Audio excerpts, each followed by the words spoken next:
Today, Bitcoin trades back above $70,000 to kick off the week.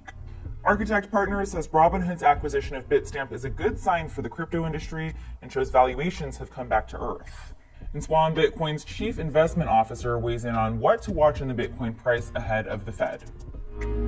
Crypto prices are in the green to kick off the week, with Bitcoin hovering above the flat line by noon Eastern at $70,000. Ether inched higher to about $3,700, and Solana added about 0.5%. Shares of the crypto firm Bakkt climbing this morning by about 7% as of noon, following a Friday report that the crypto firm is weighing a potential sale. Bloomberg is reporting that Bakkt has been working with a financial advisor to weigh a range of strategic options. In February, the company warned in an SEC filing that it might not be able to stay in business. We reached out to Bakkt about the potential sale. A spokesperson for the firm declined to comment. Okay, let's talk about the top stories.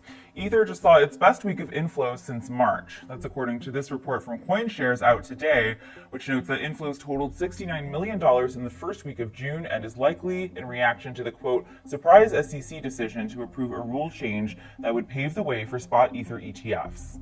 The SEC's order on May 23rd approved applications from various exchanges to list 8 different Ether funds. The order technically does not approve the funds themselves or set a date for the ETFs to start trading in the US. The CoinShares report also notes that crypto investment products saw inflows totaling $2 billion in the first week of June, helping to extend a 5-week run of more than $4 billion. The asset manager says that trading volumes in ETFs rose to $12.8 billion for the week, which is up 55% from the week before. The report also notes that BlackRock's spot Bitcoin ETF now, quote, comfortably surpasses incumbent Grayscale's ETF with just under $21 billion of assets under management as of June 7th. Next, Architect Partners, a crypto M&A advisory firm, says Robinhood's acquisition of Bitstamp is a good sign for the crypto industry and shows valuations have come back to earth. According to the report, the Robinhood Bitstamp deal is an important marker of the current market. Valuations have right-sized again, and parties on both sides are beginning to bridge the recent gap in expectations. It goes on to say that the deal also shows the value of cash as a form of consideration to allow the facilitation of transactions, and that often in today's M&A market, equity is offered as a large component of consideration, creating a myriad of challenges to transaction completion. Architect also emphasized that the deal would expand Robinhood's global reach, which it says would ensure its global participation in crypto trading at a time when its crypto division is under scrutiny by the SEC. The acquisition was announced last week, about a month after Robinhood disclosed that the SEC had sent it a Wells notice and warned that upon completion of an investigation, the trading platform could be charged over its crypto operations. The report also said that Robinhood's announcement of the acquisition is, quote, not the behavior of a public company that is intimidated by the SEC. All right, turning to markets for our main story. Until recently, Bitcoin has struggled to hold on to the $70,000 level. I spoke with Raphael Zaguri, Swan Bitcoin's chief investment officer, to find out what could help Bitcoin break out from there and how the Federal Reserve and U.S. presidential election factor into his crypto price outlook.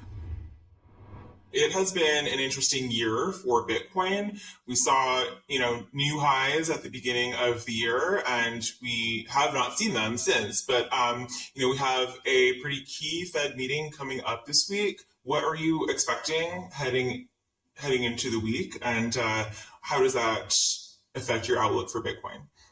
Yeah, thanks for having me. I think it's super obvious that, ultimately at some point rate cuts are probably coming. If you just look at what happened in Europe, right, Europe is heading that direction, and I think ultimately that's what's going to happen. Timing is always uncertain, like with everything in the Fed, right?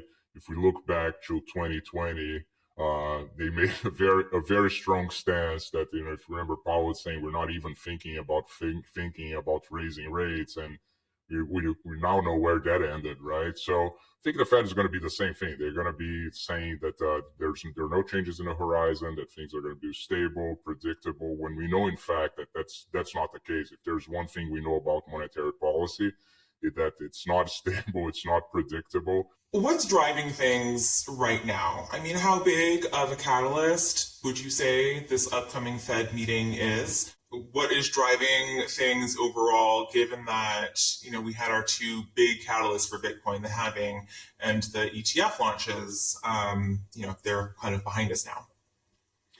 Yeah, I think, zooming out, as you mentioned, right? I think if we look at the big events of this year, the ETF is still, I think, by far the most important one, at least in terms of what it really means for Bitcoin in the long term, right? Let's put things in perspective. If we just look at the amount of Bitcoin that was accumulated in the ETFs, right? There's more than 1 million Bitcoin that are actually being bought by BlackRock, Fidelity, the major financial firms. So think about that. If we went a year ago and I told you we're going to have an ETF, not only we're going to have an ETF, but 5 months after the ETF is launched, we're going to have 1 million Bitcoin sitting at the ETFs on behalf of the clients from these institutions, people would think you'd be crazy, right? And the floodgates are open. That has been happening. It's by far the most successful launch of an ETF that we've ever seen. Just like if any new technology, right, in the beginning we're all worried about it, but eventually when you look at it and you really understand the value that it has, not only in an asset allocation perspective, as I said, but on a fundamental level, what this really represents as a savings technology to the world, then people really buy into the idea. And I'm starting to see a lot of that coming from institutions as well. They're looking, before they looked at Bitcoin as a trade, right? They looked at the price like, oh, here's where the price is, I'm going to buy it, just as a trade. Now they're looking more into, okay, so where do I put this in our portfolio? Does it fit within real estate, long-term assets, hard assets, in gold, right?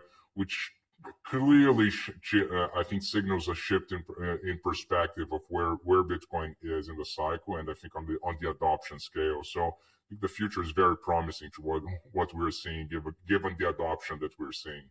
In the past month, ETH ETFs, have seen some developments, and that brought us to a bigger story about, the political tides shifting for crypto in Washington.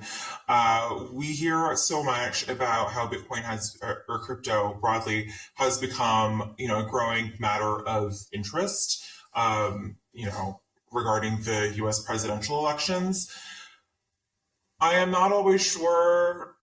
Some days I think I need a reality check on, just how key of an issue that may be for these elections. But I do want to ask you about the reverse. Being that the main catalysts for Bitcoin are behind us now, do you see the election as the next big catalyst for Bitcoin?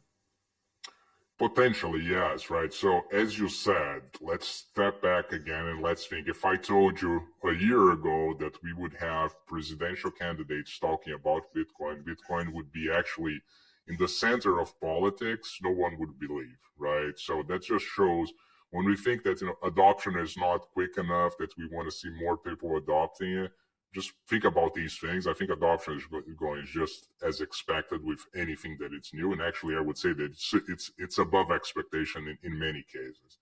But to your point, I think that, seeing the things that we've seen, even the Ethereum ETF being approved, having Trump comment about Bitcoin, it answers, and I think it puts to rest, the number one question that I used to have from institutions, which is, you go through Bitcoin, you explain everything to them, they may understand the fundamentals, they may understand everything, and at the end, I can't tell you how many times people will tell me, yeah, if everything you're telling me is right, and if I really understand how Bitcoin works, governments are never going to allow it, right? This is going to be banned at some point. And I think this is showing us that not only governments are not going to allow it, but they're going to have to embrace it, right? Because if they don't embrace it, they're going to have a bigger problem, right? And so going back to the election as a catalyst, how big of a catalyst do you see that being, and how do you expect to see that play out? Like, is there a big run up to November? Or is this something that we see kind of move on the news later at the end of the year?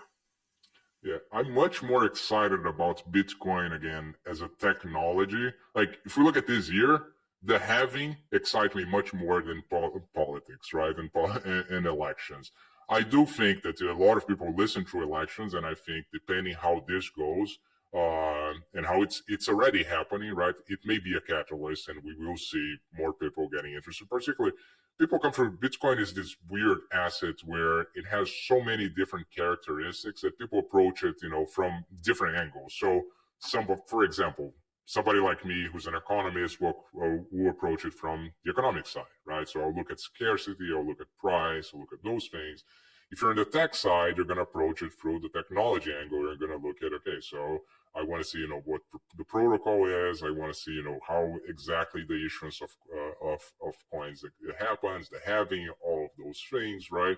And that's true, I think, across different disciplines, including politics. And I think a lot of people are going to approach Bitcoin from the political side as well, and they're going to see it what it ultimately is, which is also it's freedom money, right? It's money that you can use without anybody having to tell you, if you're allowed or not allowed to use it. Okay, that's all for Crypto World today. We'll be back again tomorrow, and we'll see you then.